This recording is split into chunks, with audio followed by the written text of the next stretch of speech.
আসসালামু আলাইকুম, শুভরাত্রি। নিশ্চয়ই সবাই ভালো আছেন। আলহামদুলিল্লাহ আমিও ভালো আছি। আজকে আমি আপনাদের সাথে একটি ব্যতিক্রমধর্মী ভিডিও বানাবো। ভিডিওটি হলো ছেলে তুমি কার, অর্থাৎ একটি ছেলে বিয়ের পর কার, বাবার বাড়ির না শ্বশুর বাড়ির। এ কথা কেন বললাম আপনারা কি জানেন? হ্যাঁ, এ কথাটি বলছি। আজকে আমি শুনলাম আমার এক বান্ধবীর থেকে কিছু করুণ কাহিনী শুনলাম। শুনে আমার মনে হয় যে আসলে এই রকম অনেক ফ্যামিলি আছে, তাই ভিডিওটি বানানো উচিত। ও ফোন করলো ওর হাজব্যান্ডকে নিয়ে, ওর হাজব্যান্ড অসুস্থ, হাজব্যান্ডকে নিয়ে সে সিসিউতে আছে। হাজব্যান্ডের ফ্যামিলির লোকজন সবাই দূরে দূরে।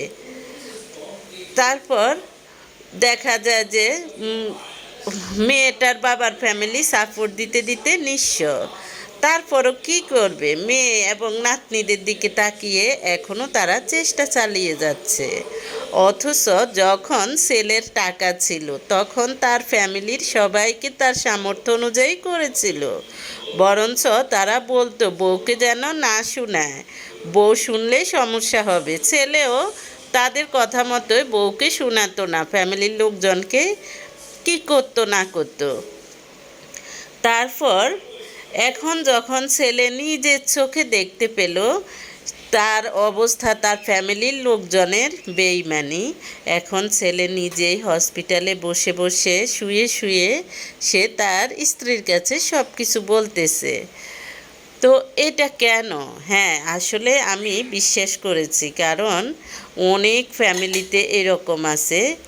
দেখা যায় যে যখন টাকা থাকে তখন ওই ছেলের জন্য বাবার বাড়ির ভাই বোনের মা বাবার সবার আদর থাকে, মায়া থাকে, ভালোবাসা থাকে। আর যখন টাকা থাকে না তখন ছেলেটাকে সাপোর্ট দিতে হয় শ্বশুরবাড়ি সাপোর্ট দিয়ে যখন আবার একটু টাকা পয়সা হয় ছেলে, তখন বিভিন্ন ধরনের কান পড়া দিতে থাকে এসব ফ্যামিলিগুলা।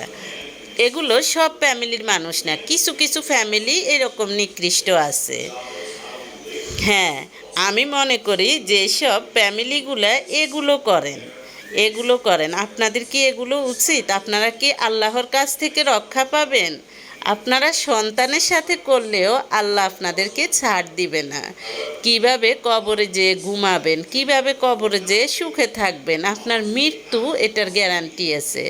আপনি সন্তানের সাথে বেইমানি করতে পারেন, তার মানে আপনার কী রকম অবস্থা, আপনার কী রকম বুকের ফাটা, সেটা আমাদের চেয়ে উপরের আল্লাহই বেশি জানে, কারণ আমরা জানি না।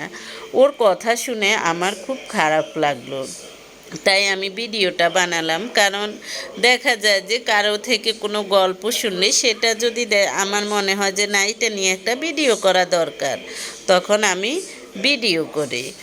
তো হয়তো অনেকে বলবে আমি কেন বললাম। কিছু কিছু ফ্যামিলি আছে যখন টাকা থাকে তখন হলো মা বাবা ভাই বোনের, আর যখন টাকা থাকে না তখন ছেলেটা হলো শ্বশুর বাড়ির। ওর হাজব্যান্ডকে দেখা যায় যে ভর্তি করিয়ে ওর বাইকে ফোন দিয়ে বলল আমরা ভর্তি করে দিয়েছি, এবার তোমরা যা করার করো। ওর শ্বশুর ওকে বলতেছে তোমার বাবাকে বলো তোমাকে একটা বাড়ি করে দিতে তাদের দোতলায়। তাহলে এগুলো কি একটা ছেলের বাবা মা হিসেবে এগুলো কি উচিত আপনাদের? আমি মনে করি এগুলো করে আল্লাহর কাছ থেকে রক্ষা পাবেন না। আপনি একজনকে ঠকিয়ে, আপনি আজকে দেখা যায় যে একজনকে ঠকিয়ে আপনি অন্যান্য সন্তানকে দিচ্ছেন, সেই সন্তানরা আপনি মারা যাওয়ার পর আপনার জন্য দেখা যায় যে একটু দোয়াও করবে না।